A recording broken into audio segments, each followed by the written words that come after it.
My daughter and I pulled off the greatest performance of our lives that Sunday afternoon, and by Monday morning her husband of less than 18 hours had walked straight into the trap we'd set for him. But let me back up, because none of this makes sense unless you understand what I heard standing in that church hallway, holding 2 cups of coffee that were getting cold in my hands. My daughter's name is Vivian. She's 34, works in hospital administration over at St. Luke's in Charlotte, and she has her mother's eyes and her mother's stubbornness, which is both a blessing and a curse depending on the day. Her mother, my wife Catherine, passed 6 years ago from pancreatic cancer. Fast and cruel, the way that disease always is. Before she went, she held my hand and said, "You watch over Vivian for me, okay? You watch over her." I promised her I would. I keep my promises. Vivian met her boyfriend at a fundraising gala downtown. He was charming in the way that certain men are charming. Smooth, attentive, always saying exactly the right thing at exactly the right moment. His name was Derek Holt. He wore good suits and drove a leased BMW and talked about his investment consulting business in a way that sounded impressive until you asked a follow-up question and realized there wasn't much behind it. I didn't dislike him right away. That's important to say. I gave him a fair chance because Vivian was happy, and after watching my daughter grieve her mother, then spend 3 years putting her own life on hold to take care of everything, she deserved to be happy. So I kept my mouth shut about the things that nagged at me. The way he steered conversations away from specifics, the way he always had a reason why his business deals fell through at the last minute, the way he looked at our house, my house, when he thought I wasn't watching. That particular kind of look. Like a man calculating. They dated for 2 years. He proposed on Valentine's Day with a ring I later found out he'd put on a payment plan. Vivian cried happy tears and called me that same night, barely able to get the words out. I told her I was happy for her. I meant it. I was trying to mean it. The wedding was planned for the 2nd Saturday in October. Small ceremony. About 80 guests at a renovated chapel outside the city that Vivian had fallen in love with online. The reception would be at a nice hotel nearby. Vivian handled every detail herself, because that's who she is. Organized, thorough, in control. She spent a year planning it. The Saturday before the wedding, I drove to Charlotte to help set some things up. Vivian had asked me to bring a few boxes from storage, some decorations, her grandmother's candlestick holders, things like that. I arrived around 10 in the morning, unloaded my truck, and she put me to work immediately. It was a good day. We ordered lunch from her favorite barbecue place and ate it on her kitchen floor, surrounded by ribbon and centerpiece supplies. And I remembered why I like my daughter so much. Not just love her, like her. There's a difference. Derek came by around 3 that afternoon. He kissed Vivian on the cheek, said hey to me with that easy smile of his, and went upstairs to change. He said he was meeting some friends to watch the game. Vivian walked him out to his car around 3:30, and I stayed inside packing boxes. That's when I heard it. I stepped out the side door to bring a box to my truck. Derek's car was parked on the street, and he was leaning against the driver's side door talking on his phone. He hadn't seen me. The side yard is shielded by a row of boxwoods, and I was behind them, maybe 20 feet away. I wasn't trying to eavesdrop. I want to be clear about that. I was just trying to get to my truck. But I heard his voice, low and laughing, and the words landed on me like a bucket of cold water. "She has no idea, man. None." He was laughing, a relaxed laugh, like he was telling a funny story. Her dad set up a trust for her after her mom died. $500,000 sitting there just waiting. All I have to do is stay married long enough for her to feel comfortable putting my name on the accounts. A pause. The prenup. Come on. I already talked to a guy. There are ways around everything if you know what you're doing. Another pause, and then he laughed again. I give it 2 years, 3 max. By then I'll have access to what I need. Look, she's sweet. She really is. But sweet doesn't pay off what I owe Castellano. He got in his car and drove away. I stood there behind those boxwoods for I don't know how long. The box was still in my hands. I could feel my heart beating in my ears. Castellano. That name I recognized. There had been a federal case a few years back. Local news covered it. A loan shark operation out of Gastonia that had gotten people into serious trouble. I didn't know if it was the same person. But the word sitting next to O in Derek Holt's mouth told me everything I needed to know about the kind of water my daughter was wading into. I set the box in my truck. I went back inside. Vivian was on the phone with the florist laughing about something, and I sat down at her kitchen table and I thought about Catherine, about her hand in mine, about the promise I made. I did not tell Vivian that night. I know some people reading this won't understand that, but here's the thing about Vivian. She's Catherine's daughter, through and through. If I had walked in there and said, I heard Derek on the phone, her first instinct would have been to confront him directly, and he would have denied everything. Smooth, charming men always deny everything. He would have had an explanation ready within 60 seconds, and the part of her that wanted this marriage to be real would have latched onto that explanation like a life raft. I'd seen it happen with friends' children. I'd watched it happen with my own nephew years ago. You tell someone something they don't want to hear without proof, and you become the problem. I needed proof. I went home that night and I did something I hadn't done in years. I called my old friend George. We worked together at the county assessor's office for 20 years before I retired. George has a nephew who does private investigative work. Not the dramatic kind you see on television, just background checks, financial searches, asset tracing. The kind of quiet work that produces documents. I called George at 9:30 that evening and I told him what I'd heard. George didn't waste words. He said, give me his full name and I'll call Marcus first thing in the morning. I gave him everything I had. Then I sat in my recliner in the living room, the same one I've had since 1987, and I looked at the photo of Catherine on the mantel, and I said out loud, I'm working on it. By Wednesday, 3 days before the wedding, George's nephew had sent me a packet of information that made the hair stand up on my arms. Derek Holt had 2 civil judgments against him in Mecklenburg County, one from a contractor he'd stiffed on a kitchen renovation, one from a former business partner. His investment consulting business had been dissolved by the state for failure to file annual reports. He had a prior marriage, brief, 2 years, ended in divorce, that he had never mentioned to Vivian. And there was a connection, loose but visible, to a financial dispute involving a man named Anthony Castellano, who had indeed been investigated as part of that loan operation. Derek wasn't named in the federal case, but he had appeared in the civil discovery documents as someone who had received funds. He owed money to dangerous people, and his plan was to use my daughter's inheritance to pay them. I read through all of it twice, then I put it in a folder, and I called Vivian. She answered on the second ring, happy and distracted, talking about the seating chart. I said, honey, I need to come over, tonight. Can you be home at 7? Something in my voice must have told her this wasn't about the seating chart. She was quiet for a moment, then she said, Dad, what happened? I told her everything. I will not describe what came next in great detail because that's private. That's between a father and his daughter. What I will say is this. She did not fall apart. She cried. Yes, of course she cried. But then she went quiet in a way I recognized. It's the same way Catherine went quiet when she was making up her mind about something. And then she said, through the kind of stillness that only comes after real hurt, I want him to know that I know. I want to see his face when he realizes it's over. I told her I understood, and then I told her my idea. We had 4 days. That was enough. The plan was simple. Vivian would go forward with the wedding. She would give no indication that anything had changed.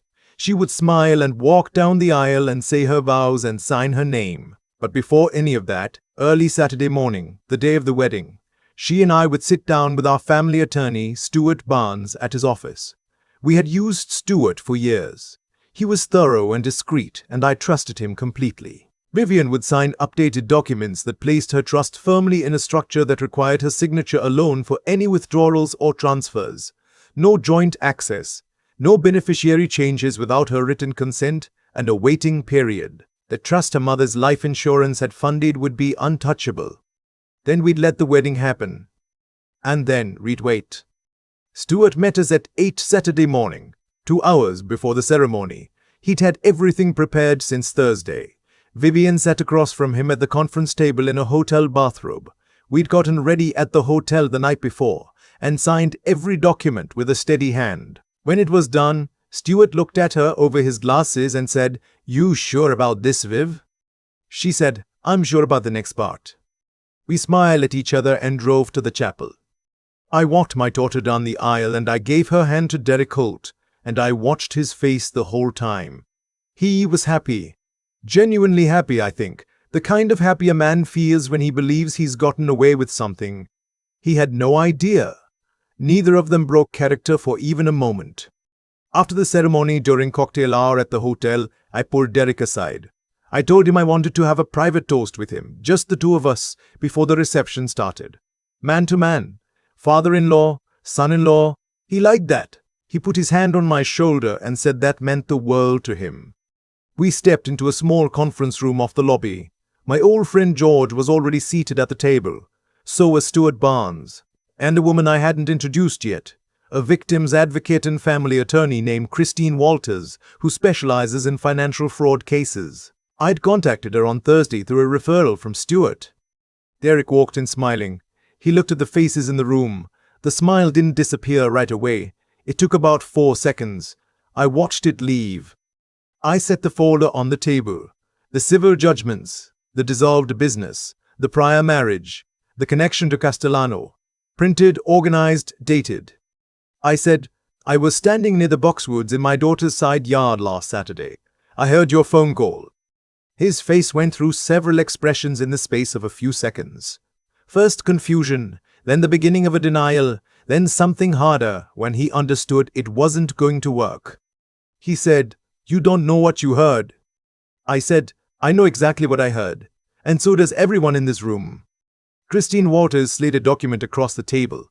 She explained in plain terms that Vivian had already consulted with her regarding the financial threats described in Derek's recorded conversation.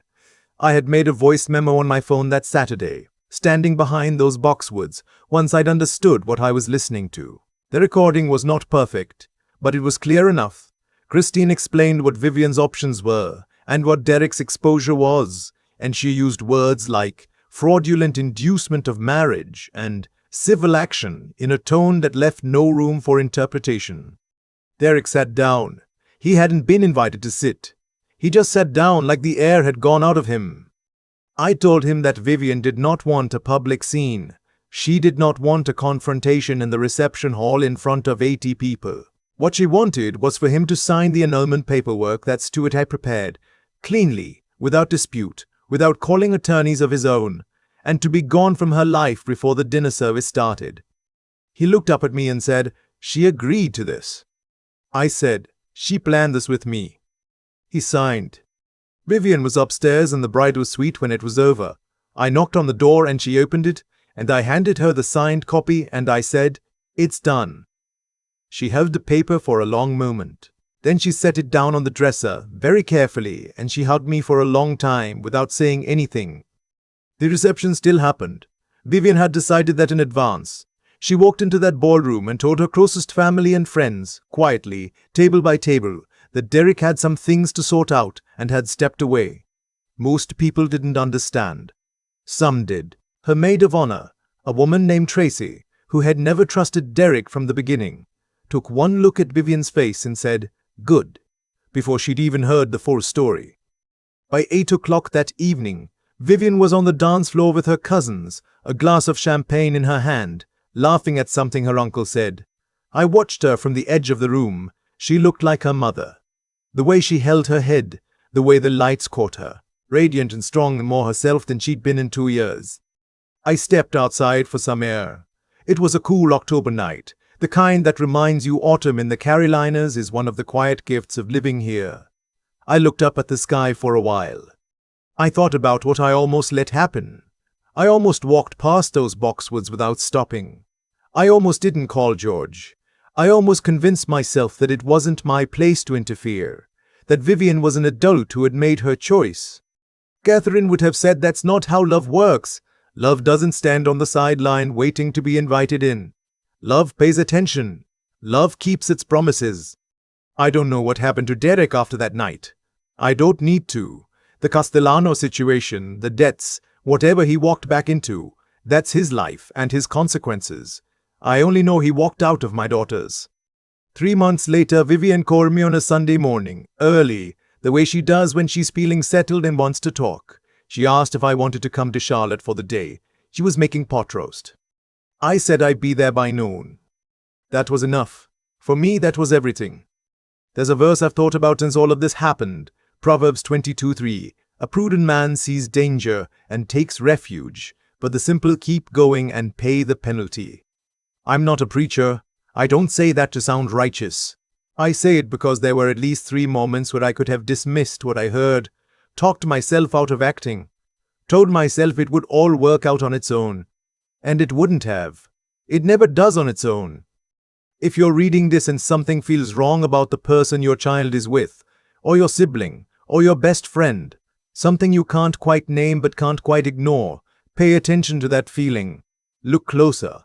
Ask the questions. Do the work. You are not being paranoid. You are not overstepping. You are paying attention, which is the most fundamental thing any of us can offer the people we love. Vivian knows I kept my promise to her mother. I think Catherine knows it too. I still think about those boxwoods sometimes. How ordinary they looked. How I almost just kept walking to my truck. That's the thing about the moments that change everything. They don't announce themselves. There's no dramatic music, no sign from the sky. There's just a man standing in a side yard holding a box of his late wife's candlestick holders and a voice carrying across 20 feet of still afternoon air. The whole course of my daughter's life turned on whether I stopped or kept walking. I stopped. But I could just as easily have not. Derek thought he was clever, and in a certain narrow way he was. He'd done the homework, knew about the trust, knew the approximate figure, had already consulted someone about working around a prenup. That takes a particular kind of cold calculation. But here's what his cleverness missed. It only works when no one is paying attention. The moment someone pays attention, the whole architecture collapses. He built his plan on the assumption that love makes people blind. He forgot that love, the real kind, the kind that costs something, makes people look harder. What I did that week wasn't complicated. I made a phone call. I listened to a nephew of an old friend read me documents over the phone. I sat down with an attorney. I told my daughter the truth and trusted her to be strong enough to handle it, which she was, because I raised her and I knew what she was made of. None of that required anything extraordinary. It just required that I not look away. I think about what would have happened if I hadn't acted. Not in a dramatic way. I've gotten past the worst of that.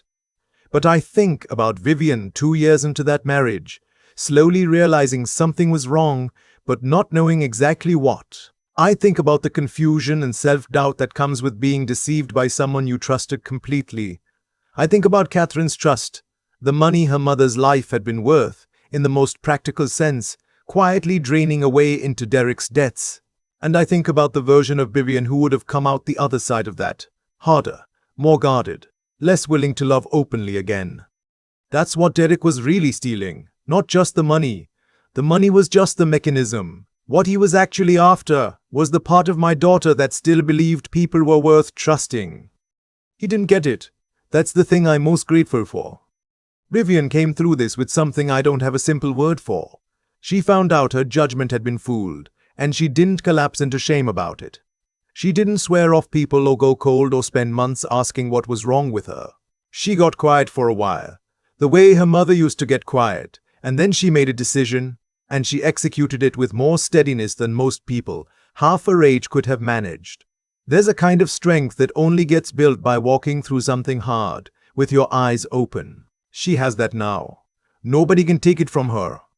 As for me, I'm a retired man in a recliner who made a phone call and kept a promise. I don't need more than that. Pay attention to the people you love. Do the work when the work is needed. Tell the truth even when it's going to hurt. That's all any of us can really do. Catherine, I kept my word.